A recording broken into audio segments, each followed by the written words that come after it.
Hi guys, it's Kelly here and I'm back with another video. Today's video is featuring some products from Trinity Stamps. I'm using the Holiday Gnomes and this other one, which is really cute. It has a lot of Hawaiian sayings. I am not going to attempt to pronounce it.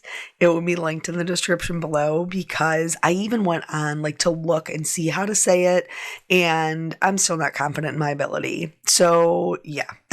And then the arches. So basically what we're creating here is some window cards with scenes in the background, and one of them is going to be interactive as a shaker and one of them is not. So here, this is just a regular 8.5 by 11 sheet of cardstock, and I'm going to go ahead and cut this at 5.5. And then I'm going to turn it, and normally for a card front, I would cut it at 4.25. I'm actually going to cut it at 4.75. This is the Spellbinders trimmer, and you may notice on the trimmer, there's actually a gray one, which is the blade, but then there's also a white one, which does the scoring for you. How nice is that? Because I always use my paper trimmer as my scoreboard, and so that has that piece that just stays on there, and then I can use it whenever I want. So I scored it at 4.25, so that way I could put all of my parts together to have my card open. Now you may be asking yourself, Kelly, why didn't you just create a card base and cut through the front?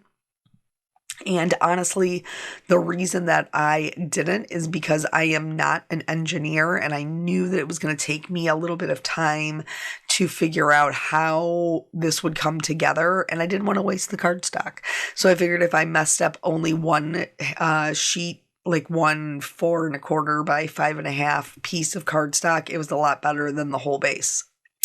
So now that I have those cut and scored, I am going to mask them just so that way they stay clean and nice. Just the portion of that flap, it will have glue, but you'll be able to see the edge of it when we put the cards together. So I just use, this is Post-it note tape. Mine is 1 inch, and then I'm just using the straight side. You saw me trim it off, but I'm using the straight side for both of the folds. So I want to create some frames with the arches. So that's what you see me doing here. The one on the left is my actual card front that I'm cutting the window out of with the larger size. And the one on the right is the smaller one. And that is out of the extra piece of cardstock that was left behind when we trimmed the 4.75 piece. And then going forward, I can use the centerpiece that came out of the card front to create the frame with the smaller arch and the bigger arch with the extra piece. So that way I'm always cutting 2 of them. This is some masking tape with a backer, and I'm using the, embossed edges, hills and slopes, to create a hill and then a couple of hills. We're going to use all 3 of these pieces to create our scene, so please make sure you keep all 3 of them if you're crafting along.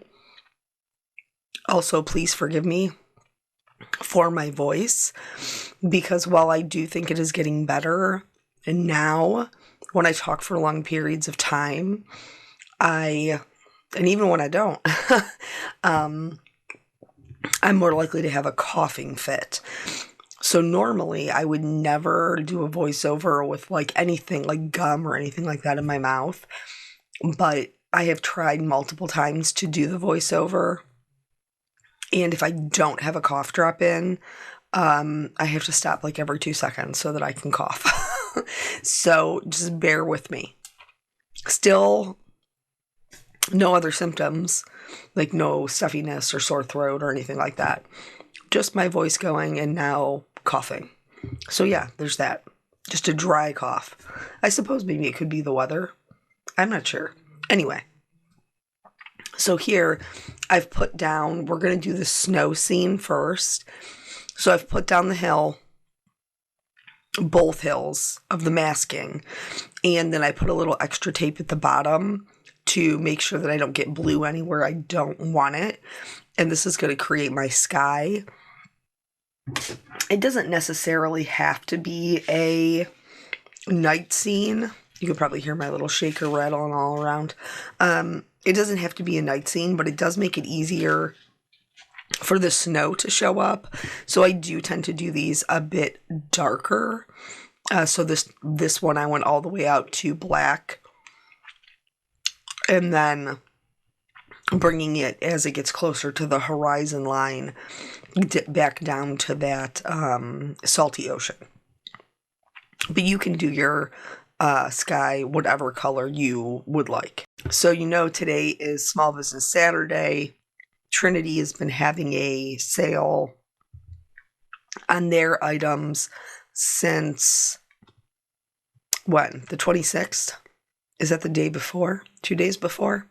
I don't know. Here we're doing some, because I'm using distress inks and they react with water. I did do just some clean water splatters, and then I also used the Perfect Pearls. So once I have my sky done, I can go ahead and remove that mask. And then I'm just going to add a little bit of shading to the snow with the speckled egg and the shaded lilac, making sure that it's just on the bottom and I'm leaving a white edge.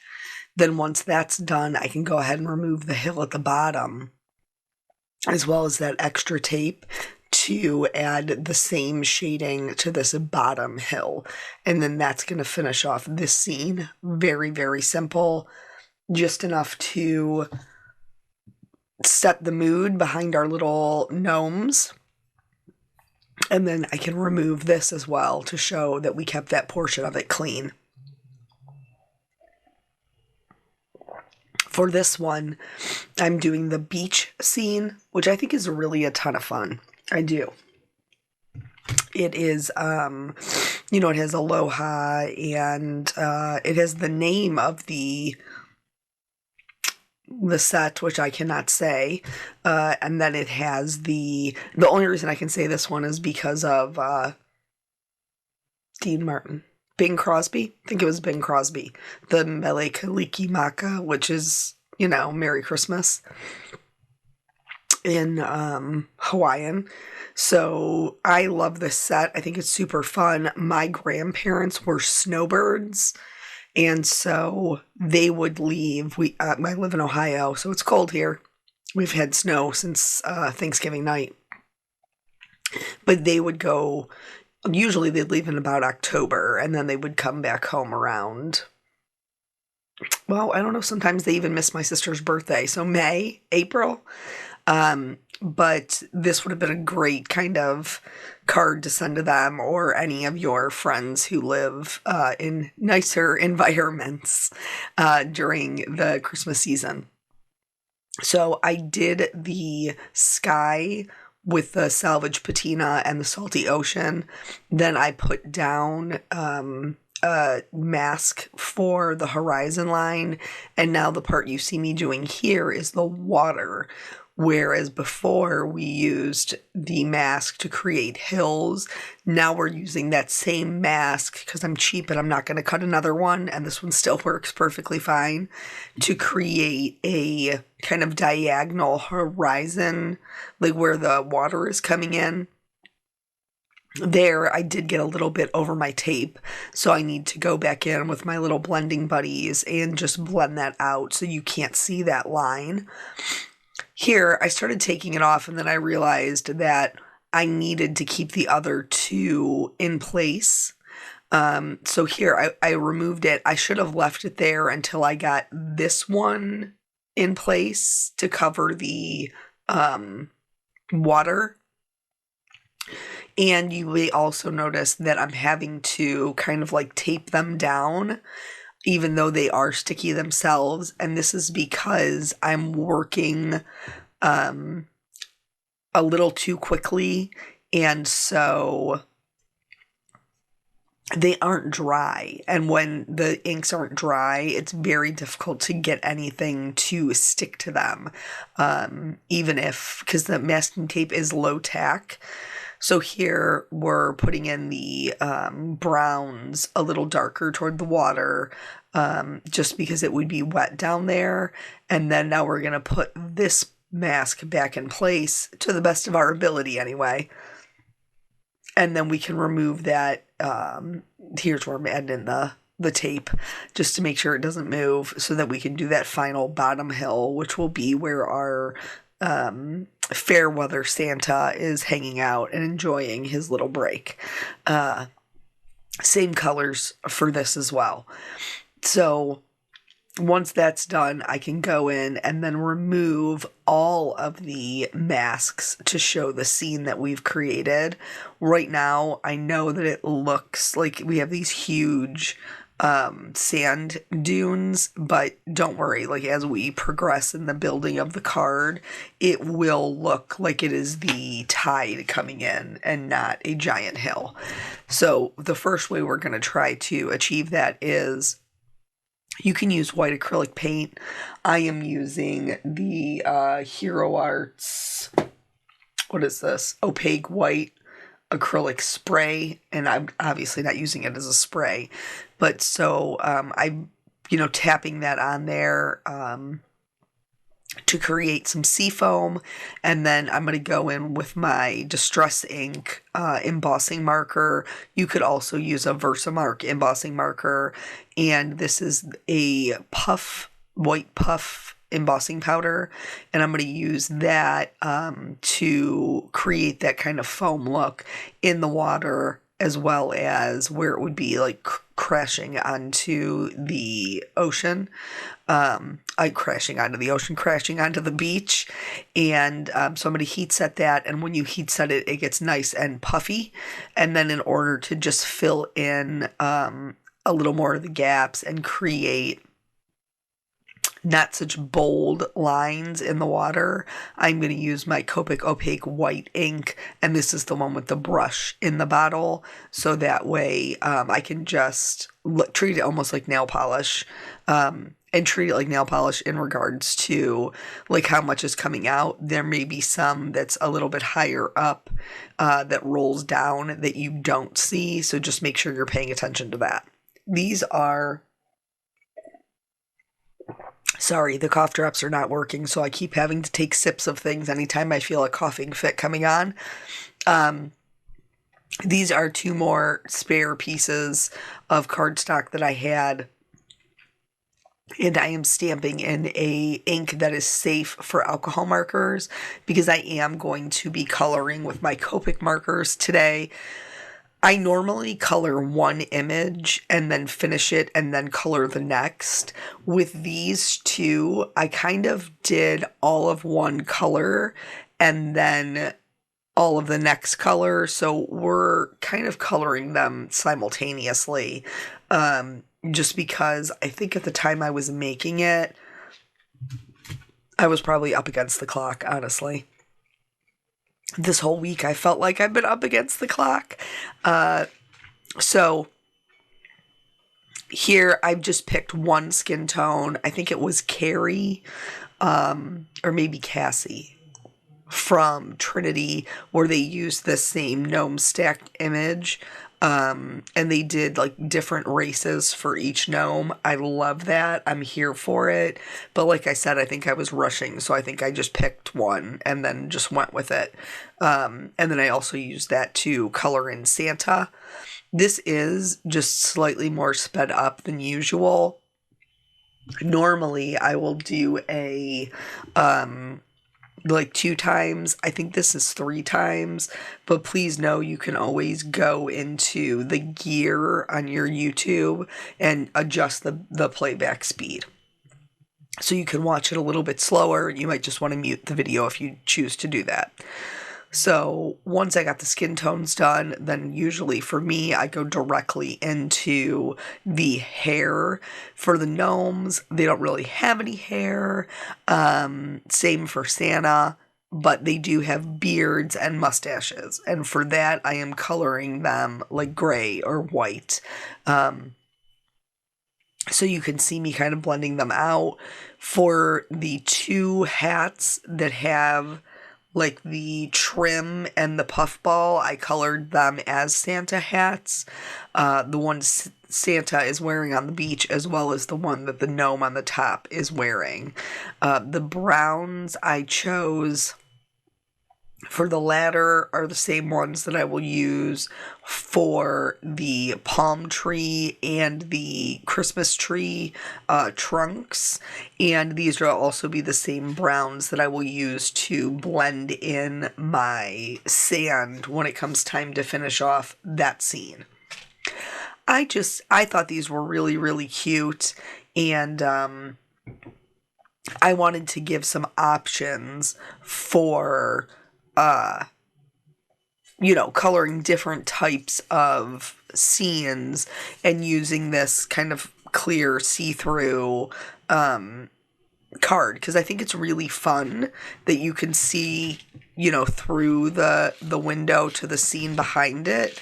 And the one with the shaker, that one, is a full see-through shaker. I did a card like that a couple of years ago with an angel that I turned into an ornament. Those are super fun. So I colored in the star with a golden yellow. I'm going to hit up a couple of lights on each of the trees, ornaments, presents. Just repeating those same color schemes, because you guys know I'm super matchy, and that makes my heart happy when all of my colors match when I'm taking pictures of my cards.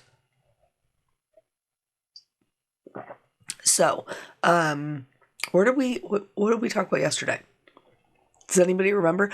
Oh, we were talking about Thanksgiving. So, today is, Saturday. Oh, that's what I was telling you about, their sales. Guys, why am I got the ADDs today. So Trinity sales are 15% off individual embellishments, which I love, because I love Honeybee's self-adhesive ones, but if I need freestanding embellishments, I love Trinity's. So 15% off embellishments, 25% off select stamps, dies, and stencils. The ones that I'm using today are included in that. 40% off their retired and overstock. And then they're also doing super fun grab bags and bundles with savings of up to 75% off. You get a free gift at $45 and free shipping at $99. No codes needed, so everything will come off automatically, and that runs through December 3rd, so you got plenty of time.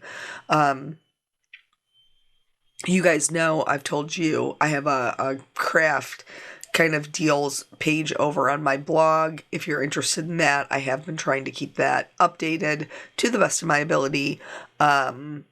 So yeah, that's that. And now we're moving on.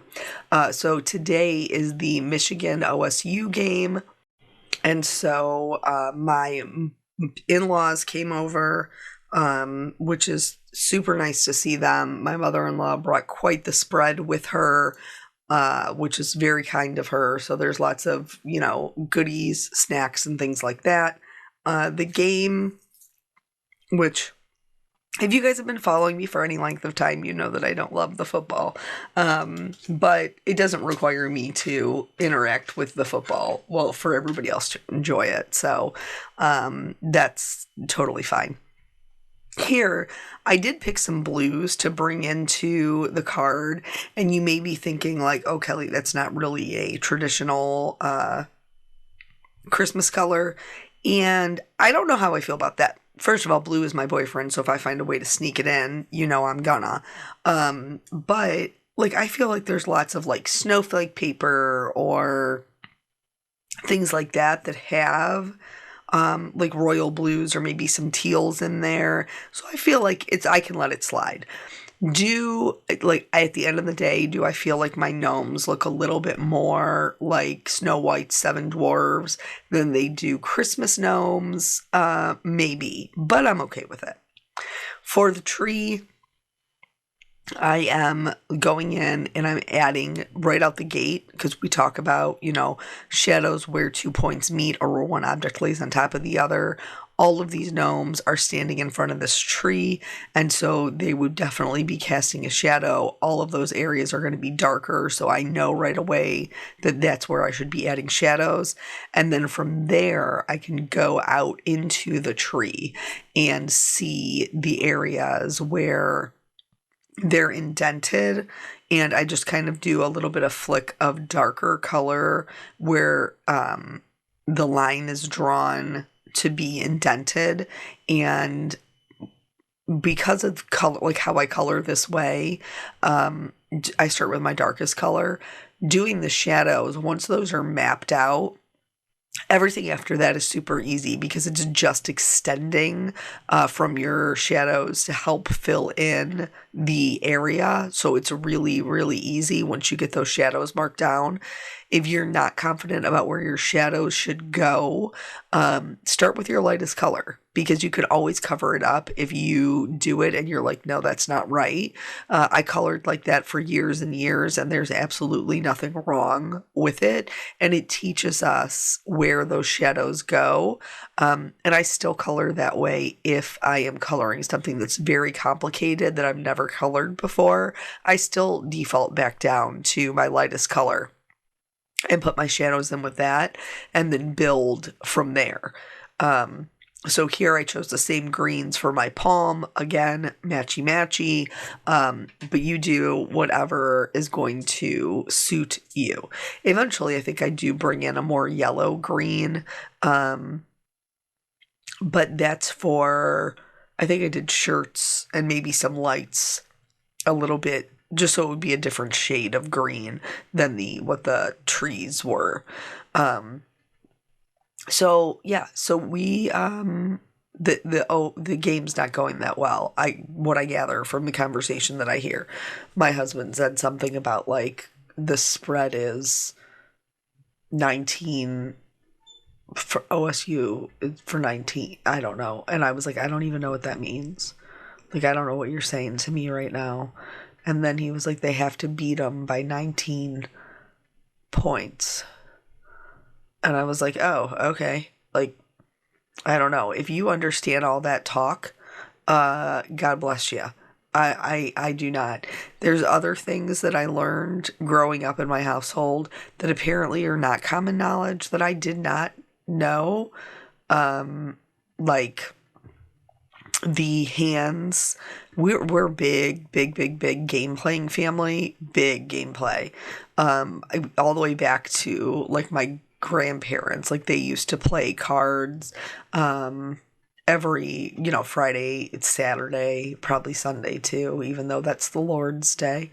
My gram used to say that she married into a family. She married into a family of criminals, which was not true, but she was just a little bit more sheltered than my grandfather was. But they used to play like Rook and Skippo. And I grew up playing games with Graham, and then, with my mom. I've never beat my father in gin rummy in my life, even though I have tried and tried. He always gets me. Always gets me. I don't. And Mom's like, well, it's because he remembers the cards that have been played. I was like, yeah, but so do I. I remember them too. But anyway, so that part is a little different for me because, while my dad does definitely watch TV and stuff, like my family also plays games.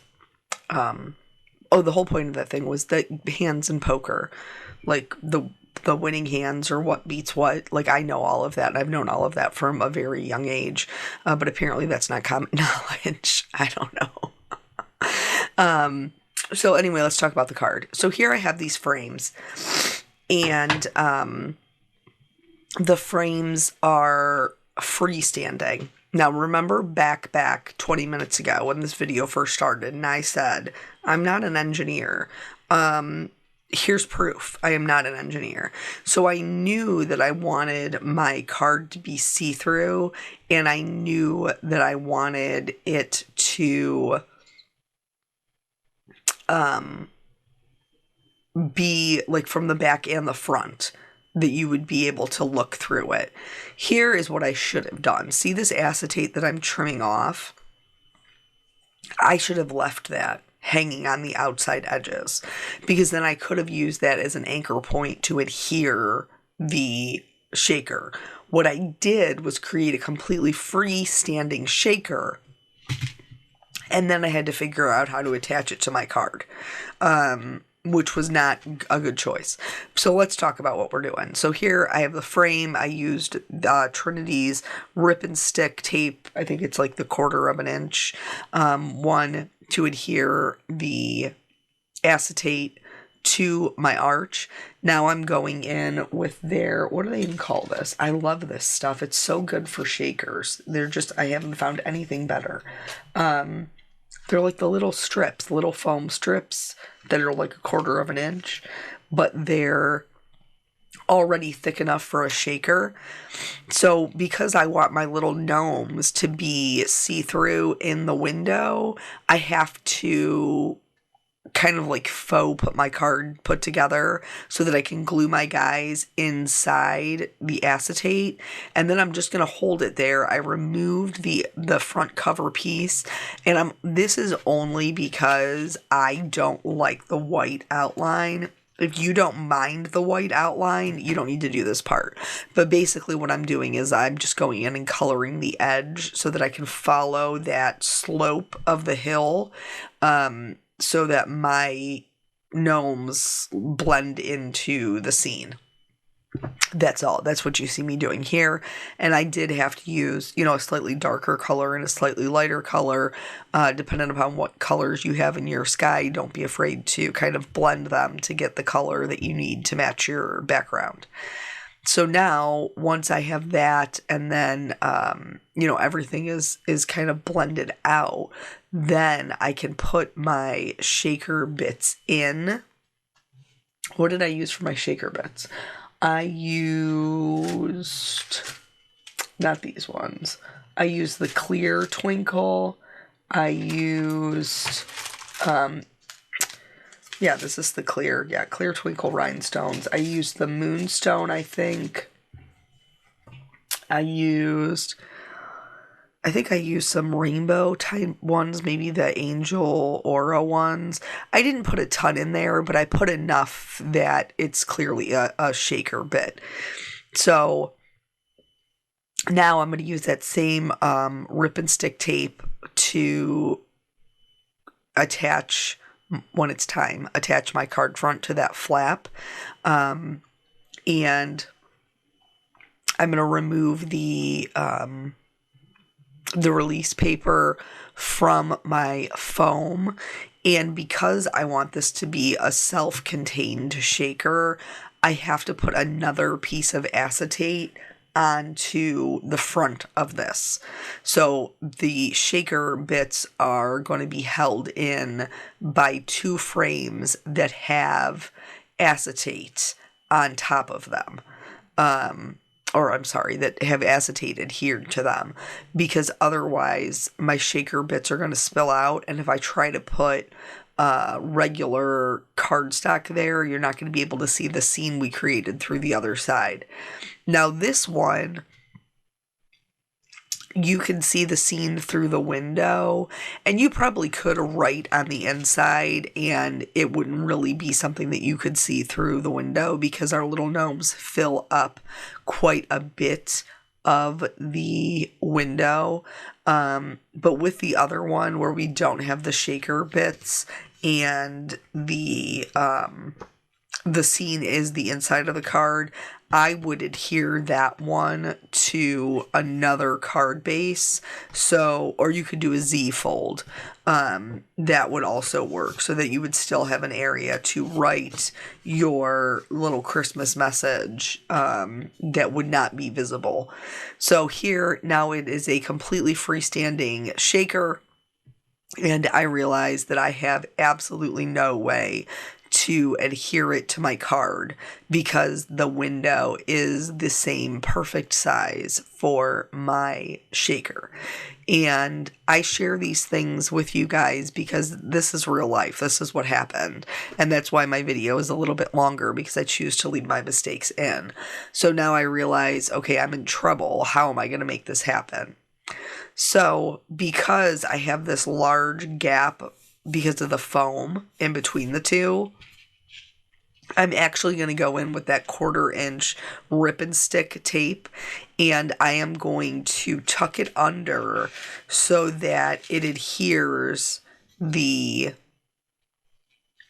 bottom edge that, you know, is hanging out of the frame to my card front. And this is not a problem because I know I'm going to add colored cardstock over the top of it. But that is how I got it to stay. In hindsight, I would have centered it with my acetate, and then that way I could have just glued the acetate while this was kind of suspended in midair. But nonetheless, we made it work, because there's one thing you guys know about me. It's that I'm not starting over. Not when we're this vested in a card. No, sir, no, ma'am.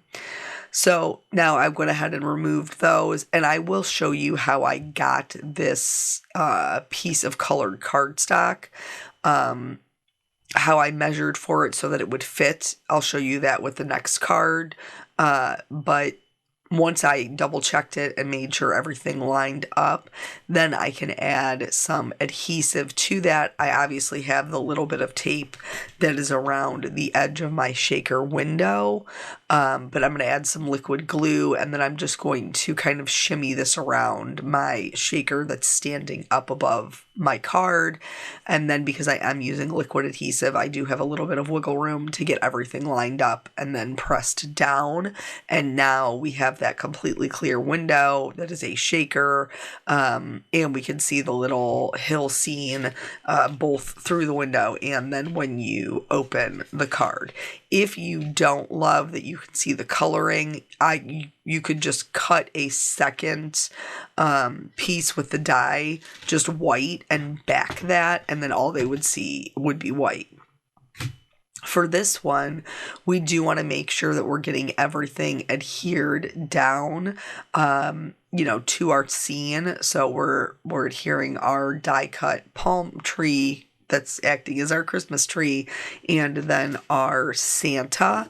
And I'm going to do the same thing that I did with the other one. I'm going to blend in those white die cut edges into the sand, and I also added a little bit of a shadow behind the hill that my little Santa is sitting on.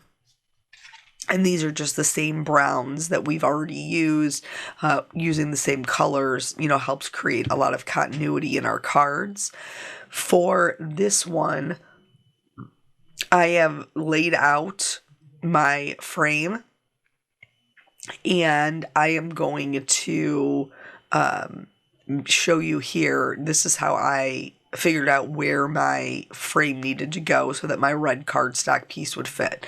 So I used the white piece that I already cut. I put it over my red cardstock panel, and then I am going to put my die cut down, my actual die down. I'm going to tape it in place so that it holds there, but I'm only taping it to the red portion. And then from there, I'm going to shimmy the white part out, run that through my die cut machine, and then here you can see it matches up perfectly. And then that's going to give me a place this time, instead of having to be crazy. This is going to give me a place where I can hide my adhesive. So I have laid the frame in there. I am using half inch piece is of just dry adhesive, except for the top and the bottom. I needed the 1/4 pieces for that.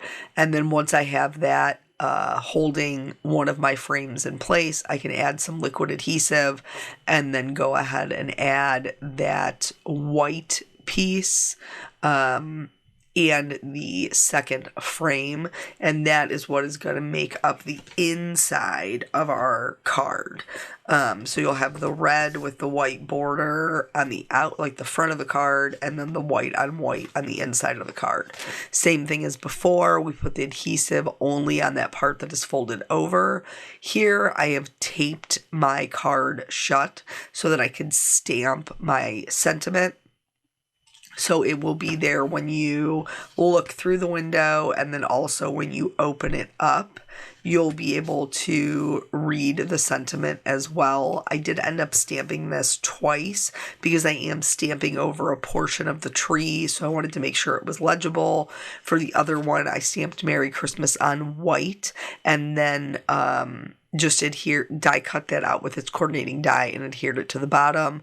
I did add a couple of white highlights to both of them, and then these are both cards. One clear see-through interactive shaker card, and one see-through window just to the regular scene. I hope that this inspires you guys to make some scene cards or some window cards. Thank you so much for joining me. I always appreciate your time, and I will catch you on the next video. Bye.